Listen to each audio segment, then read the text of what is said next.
En cambio, el Evangelio de Juan es un evangelio diferente, es un evangelio distinto el enfoque que él le va a dar. Él le escribe muchos años después que a los demás y seguramente contaba con la ventaja de tener a los otros evangelios escritos, así que él selecciona bastante bien lo que va a contar. Y él lo escribe con un propósito. Él dice, muchas cosas hizo Jesús mientras estaban en la tierra, ¿no? Que si se escribieran todas ellas, dice, él considera, como decía Marcelo, esto es una hipérbole, es una exageración, él considera que los libros no entrarían en el mundo. Pero estas cosas se han escrito para que creáis que Jesús es el Cristo, el Hijo de Dios, y para que creyendo, vamos, tengáis vida en su nombre. ¿Sí? Gracias. Entonces, este evangelista nos dice por qué escribe el Evangelio. Le escribe a incrédulos, le escribe a gente para que crean y para que luego de creer ellos obtengan la salvación. ¿Sí? Entonces, para despertar la fe de las personas. Hay muy poca narrativa en el Evangelio de Juan, hay muy poca narrativa, hay mucho discurso, y comparado con los otros evangelios hay mucho material inédito, o sea, material que no está ni en Mateo, ni en Marcos, ni en Lucas. Y hoy vamos a ver una gran porción de nuestro evangelio, este evangelio de Juan, que no está en los otros evangelios. Fue el último en escribir y escogió el material que él iba a utilizar para este propósito que él quería, mostrar que Jesús es el Cristo, el Hijo de Dios, y para que la gente pueda creer en él. Él no se nombra a sí mismo porque es muy humilde, pero se identifica como el discípulo amado, a quien Jesús amaba. ¿Se acuerdan, no? Bien. Y formaba parte del grupo más íntimo del Señor Jesucristo. Bueno, esa fue la primera lección. La segunda lección estudiamos acerca de quién es Jesús. ¿Quién es Jesús? Y vimos que Juan presenta a Jesús como Dios. Habla de la deidad de Jesús.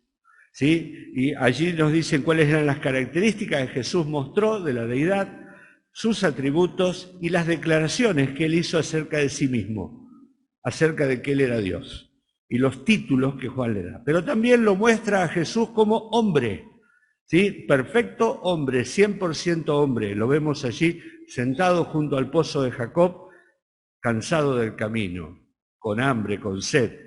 ¿Sí? Lo vemos llorando en el episodio de Juan capítulo 11, digo bien, de la muerte de Lázaro. Así que él es hombre, es Dios, es hombre, y luego hablamos de esa unión que hay entre las dos naturalezas que se llama unión hipostática, una unión muy profunda en el interior de la persona. ¿Sí? Es el único ser que tiene dos naturalezas a pesar de tener una sola personalidad. Luego vimos los encuentros que él tuvo con las personas, a las que él buscó o las que lo buscaron a él. 7 encuentros que tuvo con personas diferentes. Luego estudiamos las 7 señales que él escogió para contarnos a nosotros. Señales que eran, el objetivo era que la gente crea que él era el Mesías, que la gente crea que él era el Cristo. Las escogió cuidadosamente. ¿Sí? Lo vimos, 7, 8, contando la pesca milagrosa del capítulo 21. Y finalmente, el último sábado, ¿sí? Marcelo también nos hablaba de los 7 grandes discursos que tiene Juan acerca del Señor Jesús. Y hoy vamos a comenzar, y vamos a ir muy rapidito, vamos a ver, ¿sí? el discurso.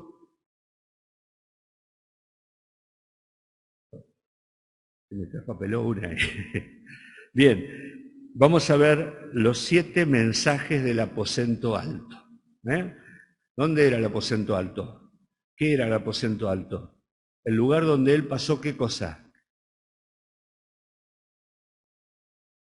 La última noche, la Pascua. Y luego donde los discípulos se juntaron cuando el Señor se fue y les dijo: aguarden aquí en Jerusalén. ¿Se acuerdan? Y cuando ellos estaban todos unánimes reunidos en el aposento alto, descendió el Espíritu Santo. Bien, el capítulo 13 al 17 de Juan es algo prácticamente inédito en los evangelios y es un discurso nuevo que el apóstol Juan va a comentarnos, porque los otros evangelistas prácticamente lo nombraron. Es el discurso más largo del evangelio y no hay nada de esto en los demás.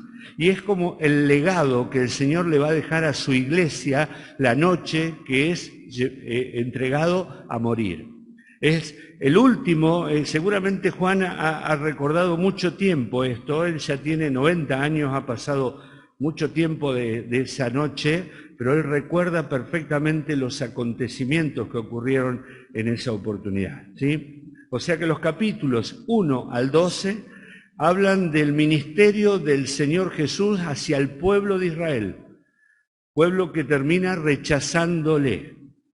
Pero del capítulo 13 al 17 el Señor se concentra en su pequeño pueblo, en su pequeña manada, en aquellos que habían creído en Él. Prácticamente la mitad del Evangelio tiene que ver casi con este grupo especial, ¿sí? Un ministerio privado hacia los creyentes que formaban parte de su grupo que Él había formado. Y en este pasaje del capítulo 13 al 17 hay un trasfondo de dolor y de ternura. De dolor porque algo está por ocurrir. Los discípulos lo pueden sentir en el aire. Él les está diciendo: yo me voy. Y ellos están consternados, ellos están angustiados.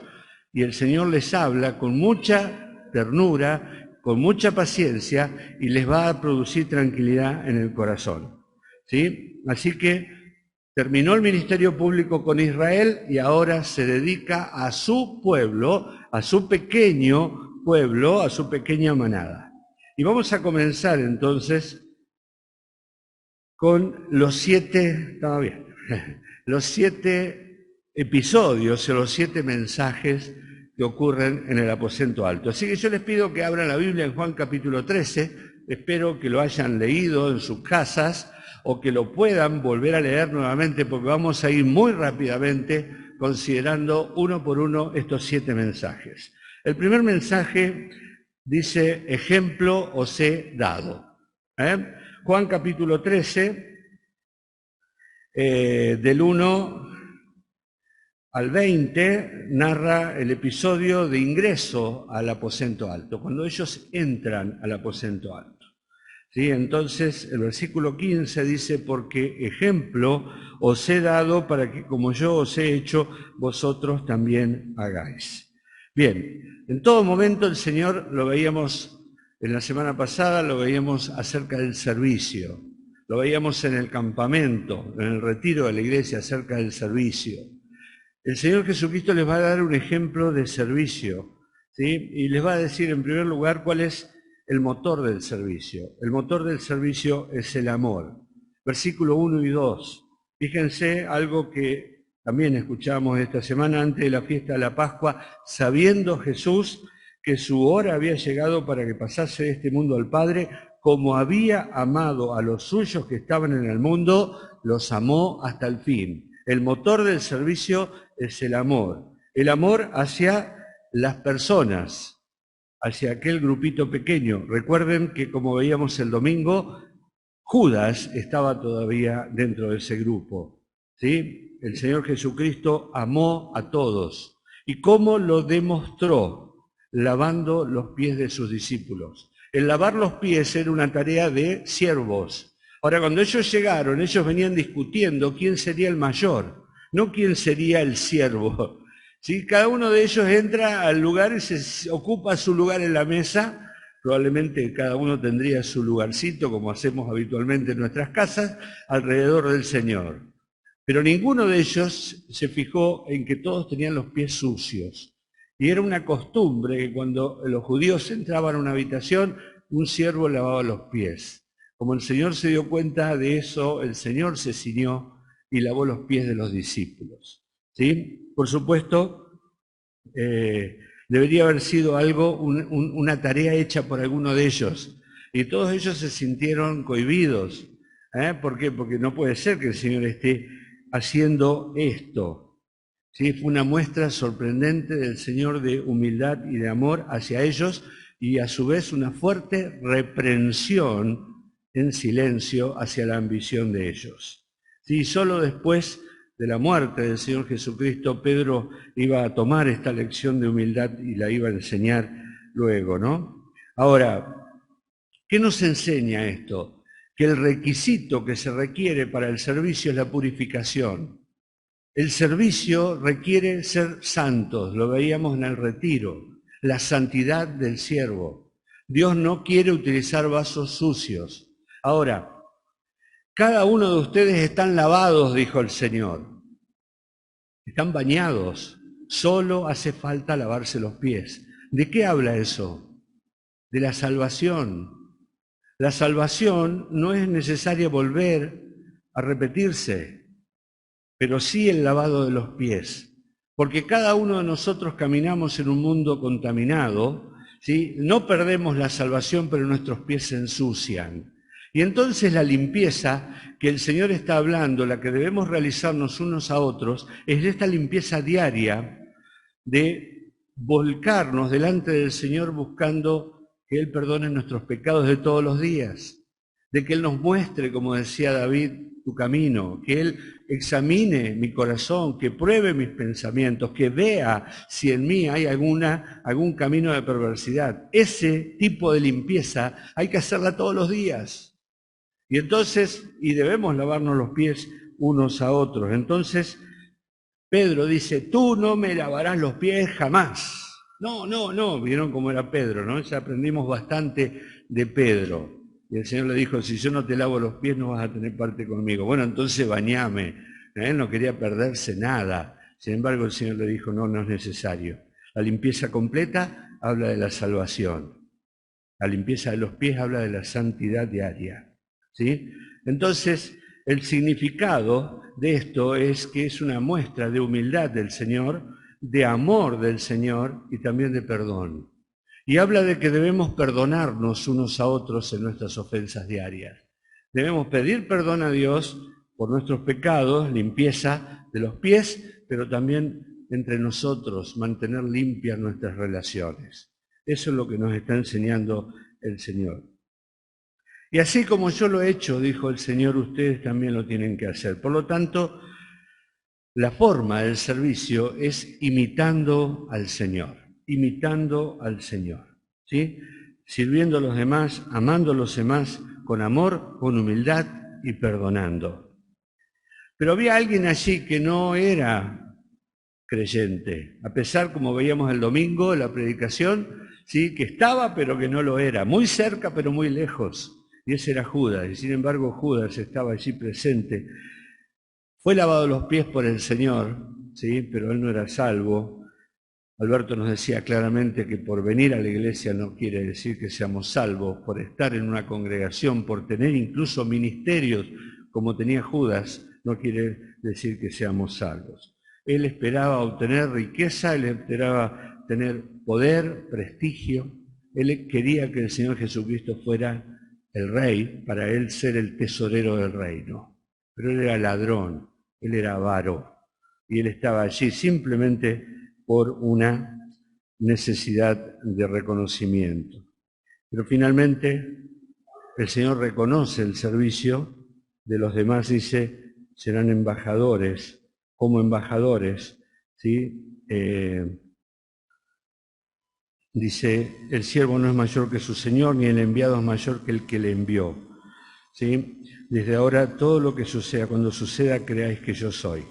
El que me recibe, el que recibe el que yo enviare, me recibe a mí, y el que me recibe a mí, recibe al que me envió. ¿Sí? El servicio va como un embajador. Cada uno de nosotros tenemos que cumplir un servicio en representación del Señor Jesucristo. Este es el primero de los mensajes, muy rapidito, pero sin ninguna duda ustedes después con los apuntes o con los power van a poder volver a recordarlo.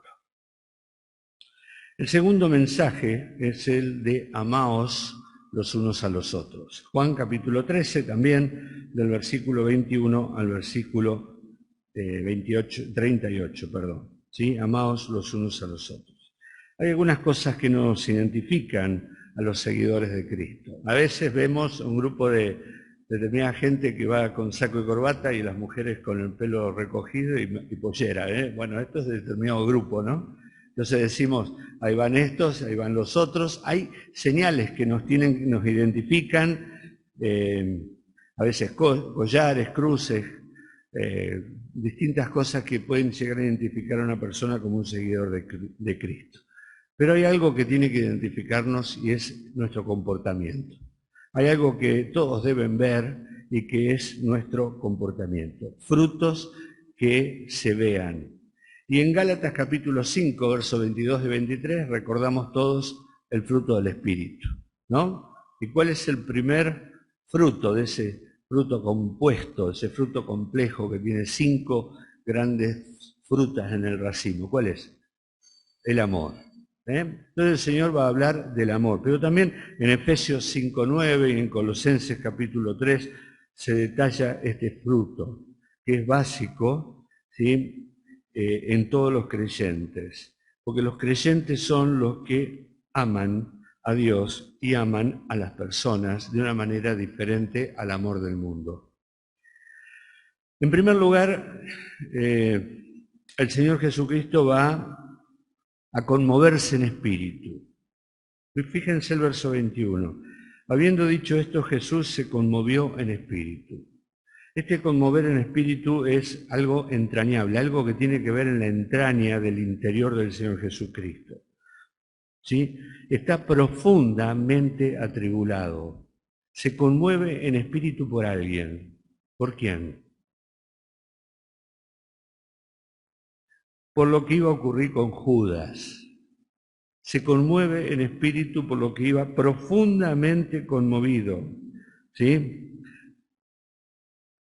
Por lo que iba a pasar con Judas. De cierto os digo que uno de ustedes me va a entregar esta noche. El Señor está conmovido, turbado, porque la caída de uno de los suyos le entristece profundamente. ¿Qué es lo que le entristece? Bueno, la ingratitud, la alevosía, la injusticia, la perversidad. Lastimó al Señor Jesucristo, sin ninguna duda. ¿Sí? Y lo que lo conmovía era que Judas no le correspondía con el mismo amor con que él lo amaba. Judas no le estaba respondiendo de la misma manera que el amor del Señor Jesucristo. Pero también se daba cuenta que había otro personaje que los demás no veían que estaba ahí alrededor. Y era Satanás. Satanás estaba por entrar dentro de Judas. Y el Señor Jesucristo era consciente de la presencia de Satanás. ¿Sí? Y el destino terrible que le esperaba a Judas. El Señor se conmueve pensando en esa persona que caminó junto a Él, que estuvo junto a Él, que aprendió junto a Él y que iba a pasar sus larguísimos días de la eternidad en el infierno como el peor de los traidores que conoció la humanidad. Él se conmovió por Judas y saber que por la acción de Judas Él estaría, aunque sea por un instante, separado del Padre. Si Él se conmovió en espíritu, esa noche Él iba a ser entregado, ¿sí?, al finalizar la noche por Judas. Las emociones del Señor Jesús estaban en un estado de agitación. Él estaba realmente empezando esa angustia que luego iba a concluir en el Getsemaní. Pero sin embargo, Él le va a dar una muestra de amor a Judas. Le va a dar, primero que le avisa, aquel a quien yo le dé el pan mojado, Él es. Y entonces se lo dio a Judas Iscariote, hijo de Simón. Y después del bocado, dice, Satanás entró en él. Y cuando salió era de noche. Esa expresión era de noche, no simplemente habla de algo horario. Era la noche más profunda y más terrible, ¿sí?, para Judas. El amor del Señor no correspondido, la presencia de Satanás, el destino de Judas, la inminencia de la cruz, el Señor Jesucristo amó al traidor. Pero también amó a los suyos, como decíamos al comienzo del capítulo 13. el amor por los suyos, ¿sí? Él los preparó. Y él en ningún momento se hizo la víctima diciendo cómo iba a sufrir él cuando pasara esa noche. Él amó a los suyos hasta el final. Y luego enseñó sobre el amor entre ellos. Explicó acerca de este ejemplo, ¿sí?, de amor que él les estaba dando. Y dice, amados unos a otros. Ellos tenían que amarse de la misma manera que el Señor Jesucristo amó a los suyos. Y ese es el reto enorme que tenemos los creyentes, el amar como el Señor Jesús amó. Y estar dispuestos a pedir perdón cuando ofendemos y estar dispuestos a ofrecer el perdón cuando nos ofenden. Porque el Señor Jesucristo amó a los suyos de esa manera. Y cuando el mundo vea cómo nos amamos, dice Juan, el mundo va a creer. O sea que lo que espera Dios de nosotros, y eso es lo que Él estaba enseñándonos en esta noche especial en el aposento alto, es a amar de la manera como Él amó. No solamente el mensaje acerca de la humildad, del servicio unos a otros, sino del amor que tenemos que tener unos con otros, ¿sí? Un amor entre nosotros y finalmente un amor al Maestro. Y la actitud de Pedro, ¿no? Señor, ¿a dónde vas? A donde yo voy no me puedes seguir ahora, más me seguirás después. Le dijo Pedro al Señor, ¿por qué no te puedo seguir ahora? Mi vida pondré por ti. Hay una demostración de amor. Es presuntuoso lo de Pedro, es muy presuntuoso. Sin embargo, él amaba al Señor Jesucristo. Entonces ahí tenemos una muestra del amor, ¿sí?, que Él espera de cada uno de nosotros. Por supuesto que Pedro todavía está en su carne, sin haber sido investido por el Espíritu Santo, demuestra impaciencia, autosuficiencia, presunción. Es Pedro, ¿sí? Todos lo conocemos y cuántas veces nos identificamos con él, de qué manera rápidamente habla y toma decisiones y muchas veces queda colgado el pincel, como decimos, ¿no? Porque no puede cumplir, ni siquiera pudo cumplir aquello que le prometió al Maestro que iba a pasar en esa noche. No cantará el gallo sin que me hayas negado 3 veces. Él llegó a decirlo con fuertes palabras, Señor, aunque todos te nieguen, yo no te negaré. Sin embargo, el Señor lo amó de la misma manera. Pero tenemos que rescatar el amor de Pedro hacia el Señor Jesús.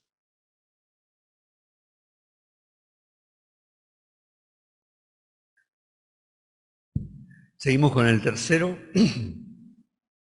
El tercero es un mandamiento a no turbarse. Vamos a 14 de Juan, del versículo 1 al 14. Yo sé que voy rápido y que probablemente no podamos leer, pero yo apelo a que ustedes lo han leído, al menos antes, alguna vez. Estas son porciones que conocemos y que leemos muy seguido. No se turbe vuestro corazón. Verso 1. ¿Creéis en Dios? Creed también en mí. Ahí hay una referencia a la deidad del Señor Jesucristo. Si creen en Dios, crean en mí. ¿Por qué? Porque yo soy Dios. No se turbe vuestro corazón ni tenga miedo. Creéis en Dios, creed también en mí. En la casa de mi Padre muchas moradas hay, si así no fuera yo os lo hubiera dicho. Voy pues a preparar lugar para vosotros. Bien. El Señor nos dijo que en este mundo, en esta tierra, vamos a tener problemas, ¿verdad? ¿Sí o no? Sí, vamos a tener problemas, eso es algo cierto, pruebas. Pero Él dice que Él va a consolar a los suyos. Esta es otra de los mensajes que nos quedan del aposento alto. Él dice, no se turbe vuestro corazón. Creéis en Dios, creed también en mí. No se turben. Él dice que va a haber consuelo para cada uno de nosotros. Pero no solamente en el futuro, cuando venga allí, vayamos a la casa del Padre, sino que también en el presente, en las pruebas y dificultades de nuestra vida presente. Entonces el Señor Jesucristo no se enfoca en sí mismo, ¿sí?, que Él tenía motivos para preocuparse por sí mismo, sino que se enfoca en lo que estaba pasando en ellos. Se preocupa por los discípulos. Ellos iban a ser zarandeados durante 3 días. Esa noche, todo el viernes, todo el sábado y parte del domingo iban a ser zarandeados, iban a ser probados hasta lo más profundo de su fe. Entonces el Señor, que se da cuenta de que ellos están confundidos, que ellos van a estar heridos, que ellos van a estar angustiados, porque el maestro prontamente se iba a ir, y como dice el Señor, ustedes llorarán, pero vuestro llanto se convertirá en gozo, porque me veréis. El Señor Jesucristo se va a dedicar a consolar a sus discípulos. ¿Sí? Entonces, ¿qué es lo que Él está diciendo? Que hay, primero, un mandamiento. Él dice, no se turben. Un mandamiento. Tenemos que creer en que lo que Dios dijo es verdad. Miren, pasamos por muchos problemas. Y cuando el creyente se absorbe por el problema, está dejando de confiar en Dios. Cuando el creyente se angustia por el problema, está lamentablemente quitando sus ojos de esta promesa. Porque el Señor dijo, no se turben. Creéis en Dios, creed también en mí.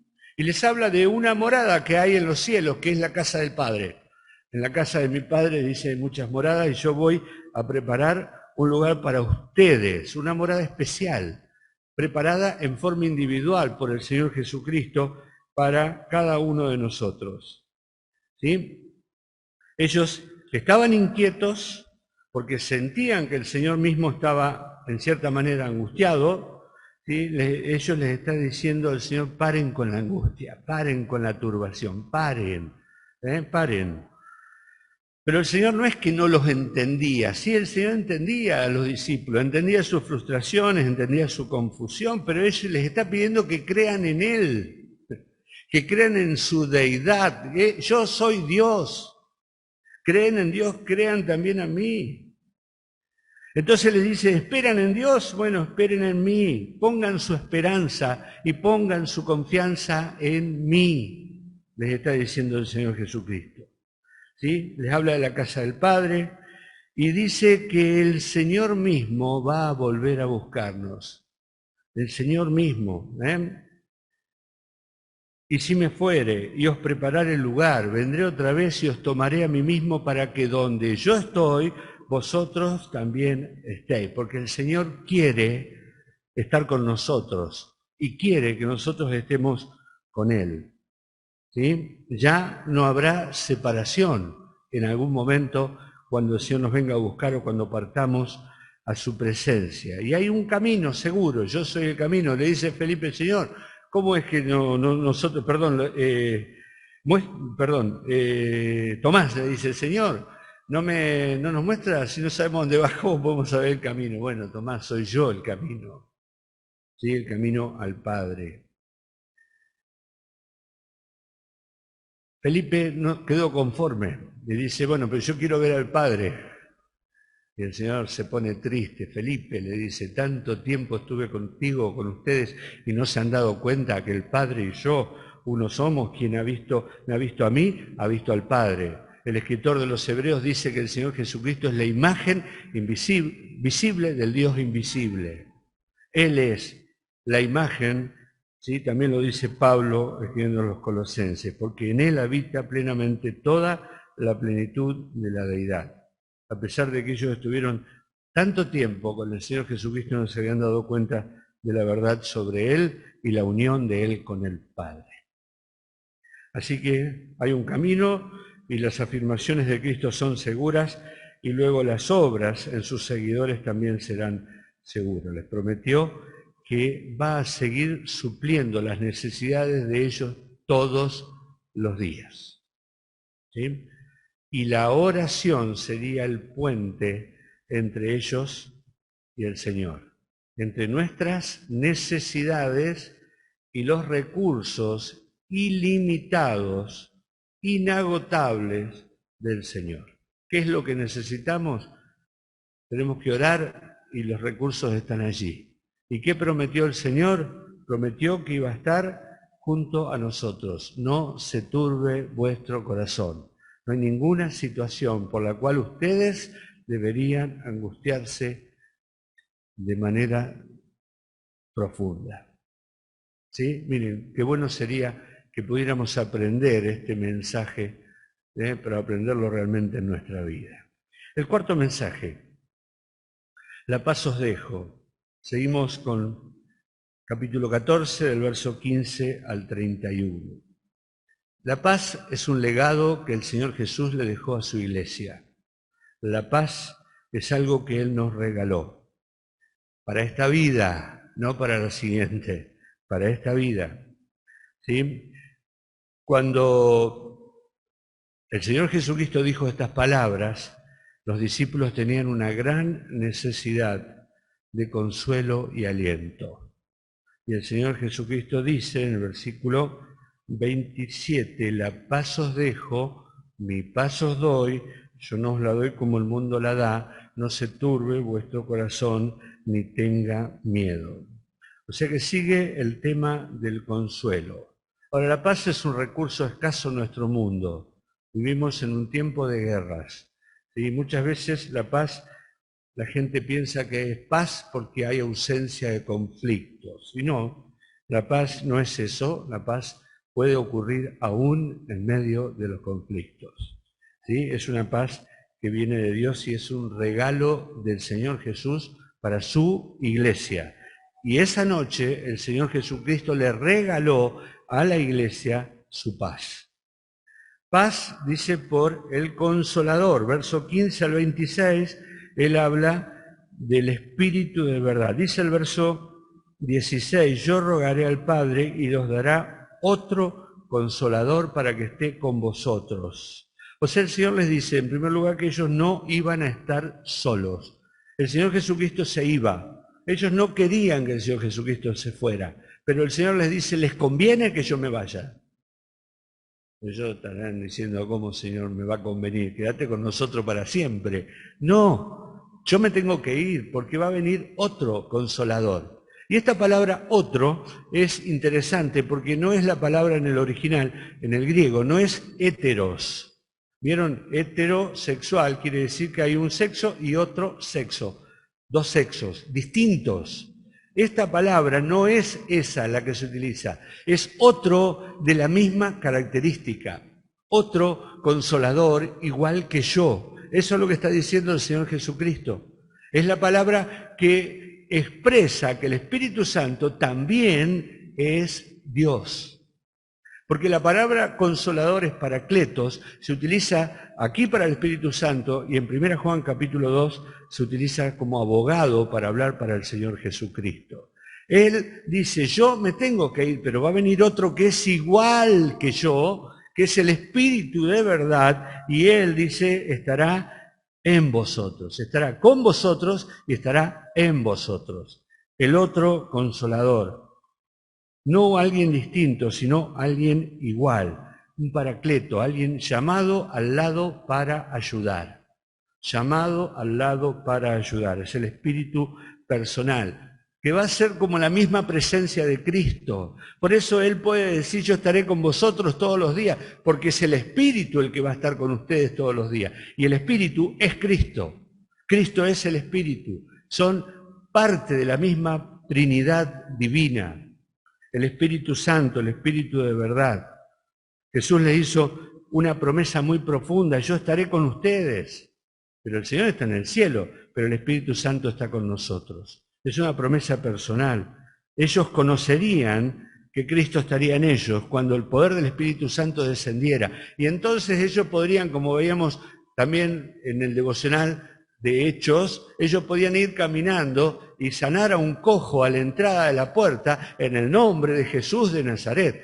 ¿Qué era lo que tenían ellos? El Espíritu Santo. No era que Jesús estaba en sus vidas, sino que el Espíritu Santo estaba en sus vidas y ellos podían decir, sepa ciertísimamente que no ha sido nuestro poder el que ha levantado a este hombre, sino que ha sido el poder de Dios que obra a través de nosotros por medio de su Espíritu Santo. Y este Espíritu Santo, dice, manifestará a Cristo en el creyente. Y es un maestro, dice, que nos enseña y nos recordará todas las cosas. Es el Espíritu de verdad, el que guiará a toda verdad.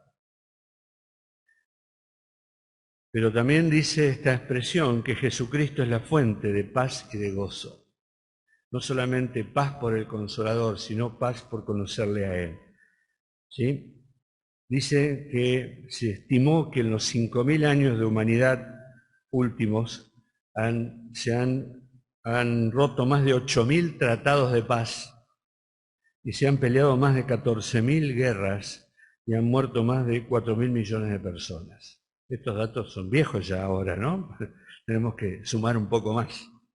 La paz es una necesidad imperiosa, la paz es un recurso escaso en nuestro mundo. ¿Sí? Muchas personas buscan la paz interior, pero no la pueden encontrar. Y no tienen idea de cómo tener paz en su corazón. Pero la palabra de Dios sí, con toda autoridad, nos dice que aquel que tiene a Jesucristo en su vida tiene paz. En primer lugar, paz con Dios. Es la paz de haberse roto esa enemistad, de haber hecho la paz con Dios, de haber hecho las paces entre dos que eran enemigos. Justificado pues por la fe tenemos paz, paz con Dios. Pero también algo que los creyentes, una vez que hicimos la paz con Dios, podemos disfrutar es la paz de Dios. La paz de Dios que sobrepasa todo entendimiento, que guardará vuestros pensamientos y vuestros corazones en Cristo Jesús. La paz de Dios que te permite dormir cuando estás como Pedro en una cárcel. La paz de Dios que te permite cantar como Pablo y Silas sabiendo que están sufriendo injustamente. ¿Sí? La paz de Dios que dice, todo está en manos de Dios. No tengo que turbarme, no tengo que preocuparme. Hay un diagnóstico malo, hay una enfermedad, hay una pérdida, hay una situación difícil, una pérdida de trabajo, un hijo que se desvió, o tantas cosas que pueden ocurrir que nos zarandea para quitarnos la paz. Cada uno de nosotros tiene la posibilidad de tener paz aún en medio de la tormenta. ¿Seguimos? El quinto mensaje es: separado de mí nada podéis hacer. Capítulo 15 de Juan, la historia de la vid verdadera. Yo soy la vid verdadera. Vosotros los pámpanos. Dice el verso 4, permaneced en mí y yo en vosotros. Como el pámpano no puede llevar fruto por sí mismo si no permanece en la vid, así tampoco vosotros si no permanecéis en mí. ¿Qué es lo que se está explicando en este mensaje del aposento alto? Es la relación vital que hay entre el creyente y Cristo, entre la vid y las ramas, entre la vid y el sustento, por un lado, el crecimiento y el fruto, por otro lado. Las ramas no pueden dar fruto si no están injertadas en la vid. Y eso es lo que habla el Señor Jesucristo esa noche, la importancia de permanecer en Él. Él es la vid. Mi Padre es el labrador, las relaciones de las personas con Jesús. El labrador es el Padre, las ramas somos nosotros. Y hay dos clases de discípulos, dicen, los que llevan fruto y los que no llevan. Y los que llevan fruto se dice, bueno, mi Padre los limpiará para que lleven más fruto. Hay una gradualidad de fruto. No vamos a entrar en el tema de qué es el fruto. Ya se ha hablado bastante del tema, podemos volver a estudiarlo, no hay ningún problema. ¿Sí? Pero cada uno de nosotros tiene que manifestar fruto. Gálatas 5, 22, 23, lo decíamos hace un ratito, habla del fruto del Espíritu. Esas 9 manifestaciones deberían estar presentes, pero también fruto de alabanza, también fruto de llevar su nombre a otras personas, frutos de sufrir por Cristo con paciencia. Hay muchos frutos que debemos cada uno de producir, pero no vamos a poder producir si no estamos unidos a Cristo y permaneciendo en Él. De esto habla este mensaje, ¿sí? Hay falsos creyentes, hay quienes no llevan fruto. Bueno, esos mi Padre los quitará y serán destinados al fuego. Pero un pámpano no puede dejar de llevar fruto si está unido a la vid. No depende de él, depende de la savia que viene. Si tiene savia, va a producir fruto. Si no produce fruto, es porque hay algo que se cortó allí dentro. La relación del Señor con las personas está con los creyentes, ¿sí? Verso 9 al 11, y la relación entre personas, nuevamente el mandamiento de amarnos unos a otros. ¿Sí? Es el propósito supremo de los creyentes, llevar gloria al Padre, y dice el versículo 12, del amor entre nosotros, dice, ya no os llamaré siervos, porque el siervo no sabe lo que hace su Señor, pero os he llamado amigos, porque todas las cosas que oí de mi Padre las he dado a conocer. No me elegisteis vosotros a mí, sino que yo os elegí a vosotros, y os he puesto para que llevéis fruto, y fruto que permanezca. Ese es el propósito del creyente. El Señor Jesucristo dice, los esclavos, los siervos, no saben lo que hace su Señor, pero ustedes son mis amigos. Unión con Cristo. Fruto por estar unidos y permanecer en Él.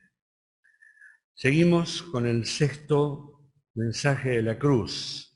Recuerden que vamos rapidito, pero que pueden ustedes después, en sus casas, volver a escuchar la grabación y volver a repasar esto. El sexto mensaje es consuelo en medio de la persecución. Algo de esto ya estábamos viendo.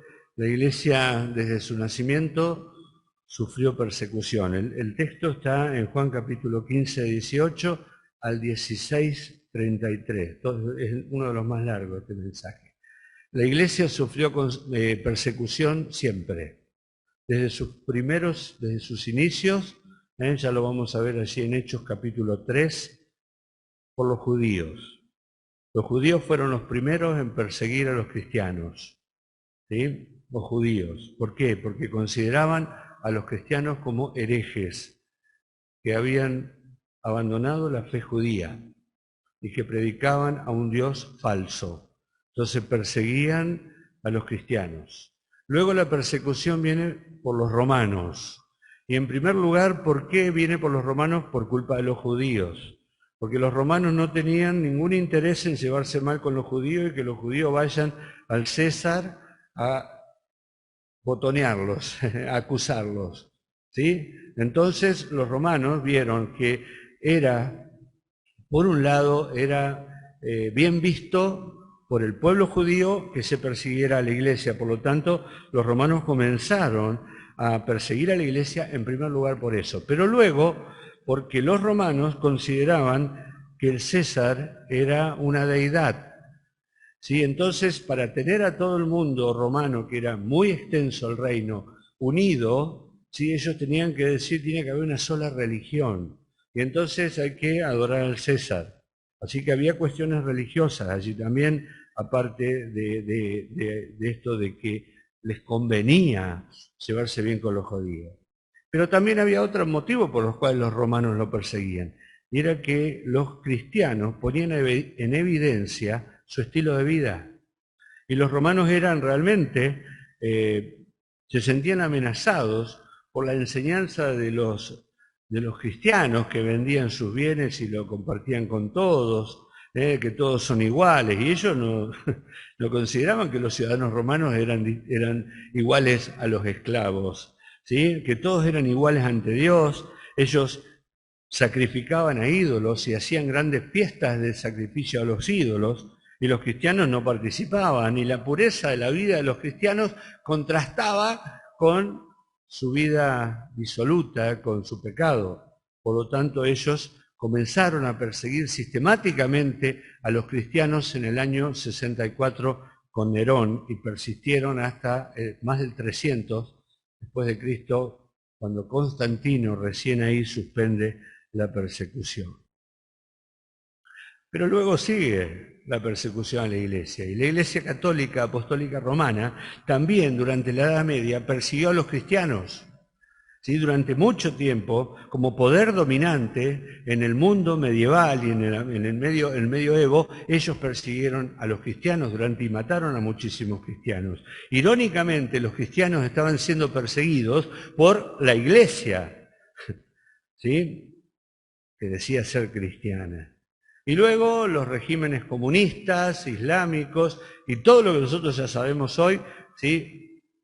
y está pasando también allí en el Oriente, está pasando con Rusia atacando las iglesias, también como una parte de Ucrania, ¿no? Como una parte de sus objetivos bélicos. La iglesia siempre sufrió persecución. La persecución fue anticipada por el Señor. Él lo dijo, los van a perseguir porque me persiguieron a mí. ¿Sí? Anticipó el Señor Jesucristo, porque el mundo rechaza al Señor Jesucristo. Por lo tanto, rechaza a aquellos que dicen ser sus seguidores. La persecución es realmente injustificada.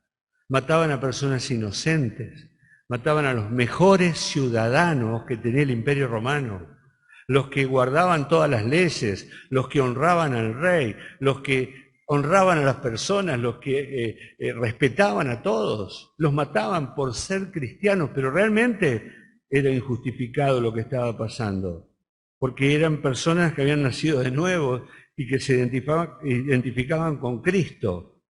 Por ese simple hecho, el mundo, como no conoce a Cristo, no conoce a Dios, y el mundo dice está condenado por su propio pecado, odia a los creyentes porque odia a Jesucristo. Y tenemos que entenderlo. Y el Señor Jesucristo habló en esta noche de que iba a haber persecución, porque el siervo no es mayor que su Señor.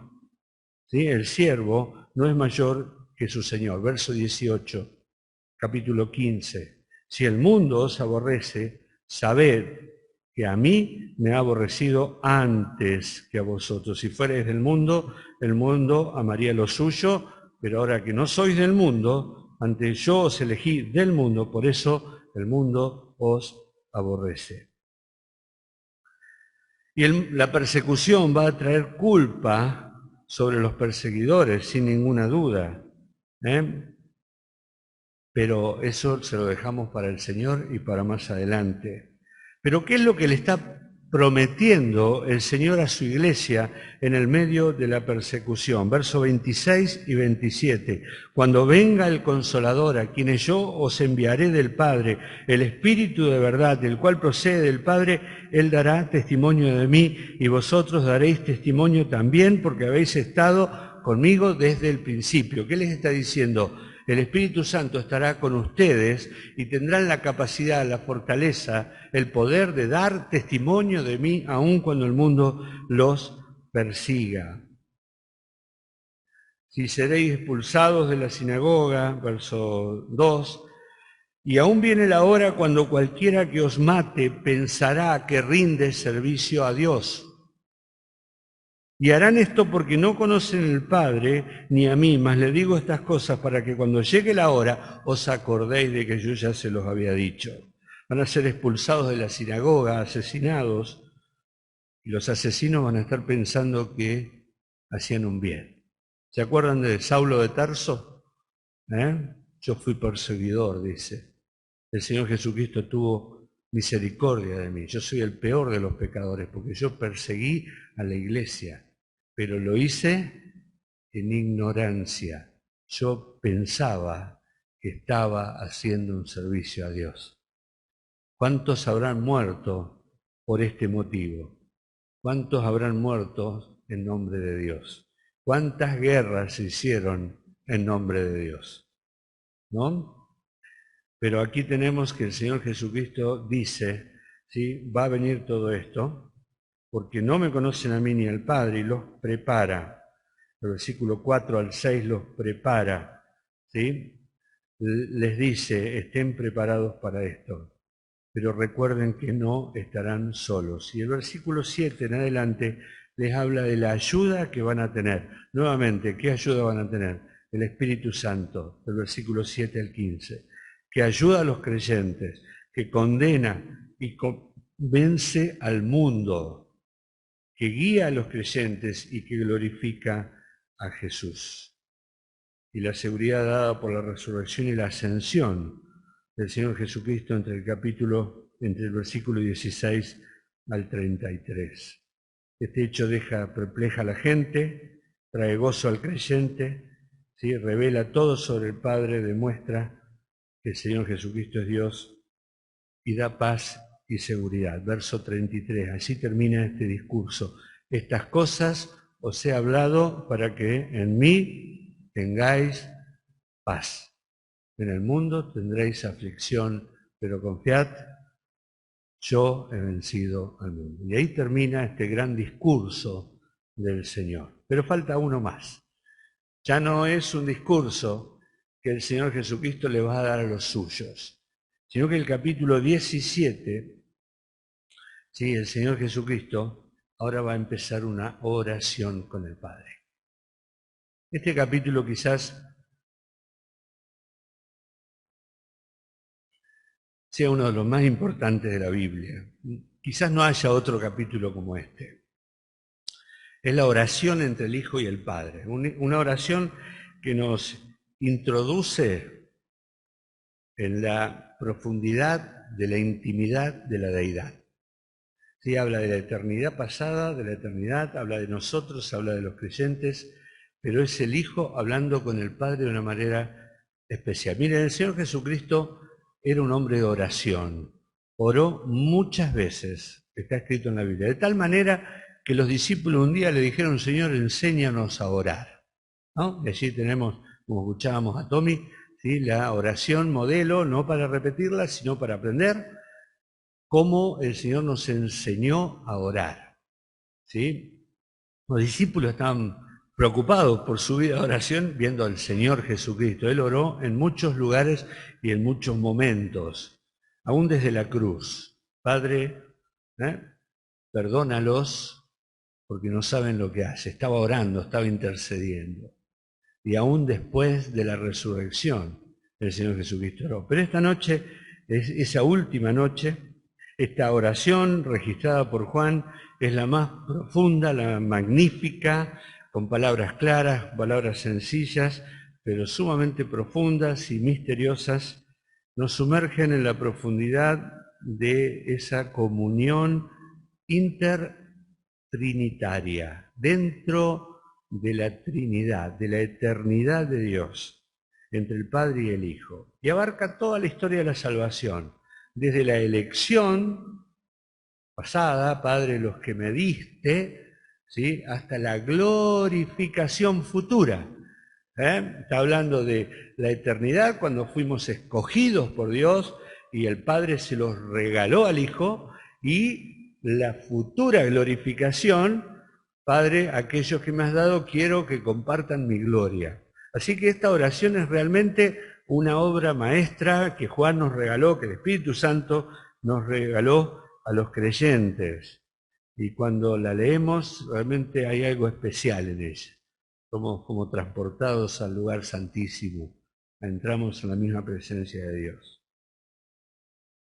No hay otro capítulo como este en la Biblia, probablemente. Y hay diferentes maneras de estudiarlos, como seguramente hemos escuchado muchas veces, pero hay temas principales como son la obediencia de Jesús al Padre: Padre, he cumplido tu voluntad; la glorificación del Padre a través de la muerte del Hijo: Padre, yo quiero cumplir, quiero glorificarte; la gloria que Él espera volver a tener; la revelación de Dios en Jesucristo; la elección de los discípulos por parte del Señor Jesucristo sacándolos del mundo, pero la misión que los discípulos tenían en el mundo, a pesar de ya no formar parte del mundo, fueron enviados al mundo para predicar; la unidad que los creyentes pueden tener en unidad con el Padre y con el Hijo, y el destino final del creyente junto al Padre y junto al Hijo.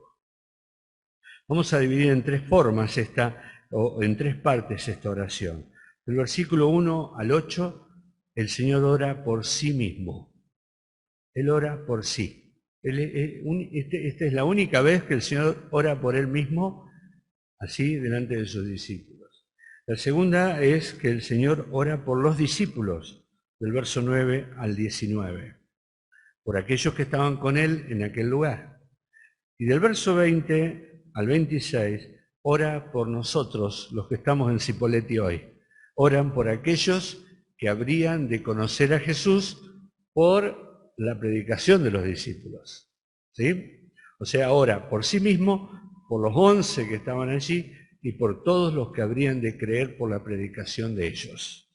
El Señor Jesucristo ora por sí mismo. El Señor sigue teniendo los propósitos eternos del Padre en su cabeza, en su mente. ¿Sí?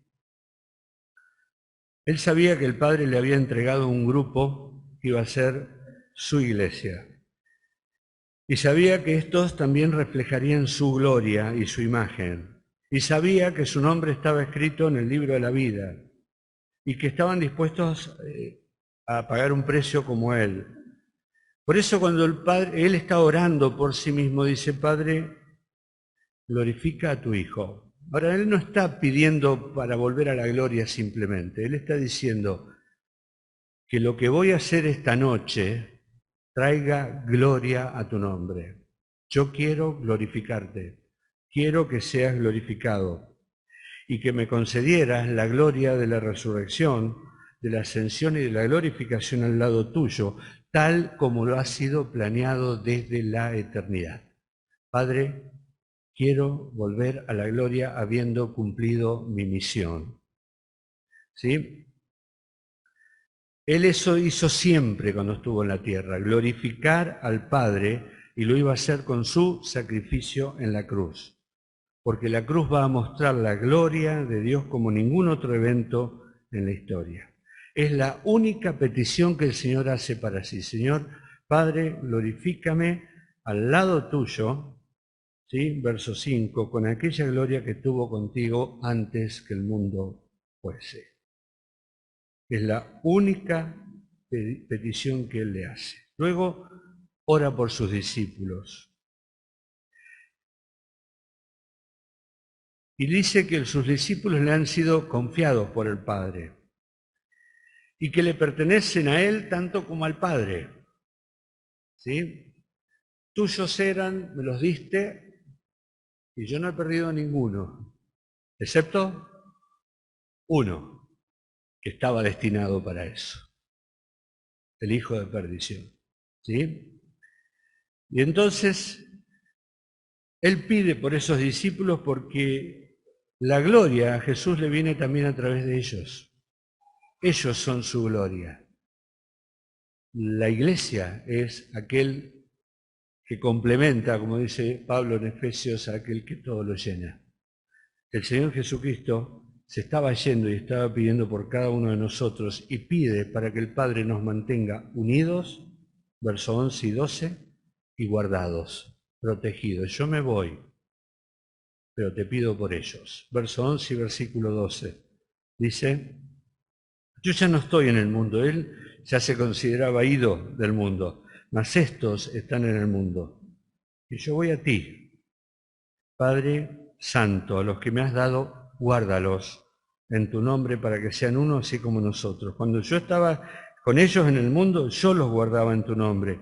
A los que me diste, yo los guardé. Ninguno de ellos se perdió, sino el hijo de perdición, para que la Escritura se cumpliese. Está rogando por los discípulos. El tiempo, poco tiempo que el Señor se fue al cielo y el Espíritu Santo volvió, esos 10 días, ellos iban a estar solos. Y está pidiéndole al Padre que los cuidara, ¿sí? Y que no permitiera que el mal los tocara. Pedro, yo he rogado por ti, para que tu fe no falte. El Señor Jesucristo está intercediendo por los suyos, está pidiendo por los suyos. Y luego en el versículo 13 habla del gozo de los creyentes. Él está pidiendo para que nuestro gozo sea cumplido y que Dios nos guarde del mal, porque el mundo los aborrece, ¿sí? Y pide que Dios nos santifique. Verso 17, un texto muy conocido: santifícalos en tu verdad, tu palabra es verdad. Y por ellos, verso 19, yo me santifico a mí mismo para que también ellos sean santificados en la verdad. Está orando porque el Padre nos santifique, nos separe para su uso y gloria, que nos aleje del pecado, que nos permita vivir vidas santas. Y ya termino. Ora luego por todos los creyentes de todos los tiempos que van a formar parte de la iglesia. Pide por los creyentes que van a surgir por el ministerio de los apóstoles, Pide para que los creyentes, de la misma manera que oraba por los discípulos, para que sean uno, tal como Dios y Cristo son uno, para que el mundo crea. Pide que los creyentes puedan estar con Él en gloria. Verso 24. Quiero que donde yo esté, ellos también estén conmigo, para que vean mi gloria que me has dado. Miren, hermanos, tenemos una perspectiva, una expectativa de gloria. Vamos a ver la gloria de Jesús y vamos a estar con Él en los cielos. Nuestros ojos hoy no le pueden ver, pero Él oró al Padre para que nosotros un día lleguemos allá arriba. Y vamos a ver al Hijo, y vamos a ver su gloria, y vamos a compartir con Él para toda la eternidad. ¿Sí? Espero que les abra el apetito, que puedan sentir necesidad de seguir leyendo, de seguir estudiando este hermoso evangelio que nos dejó el apóstol Juan, que nos habla de Jesús, es el Hijo de Dios, para que creamos en Él y para que creyendo tengamos vida en su nombre. ¿Sí? Muchas gracias.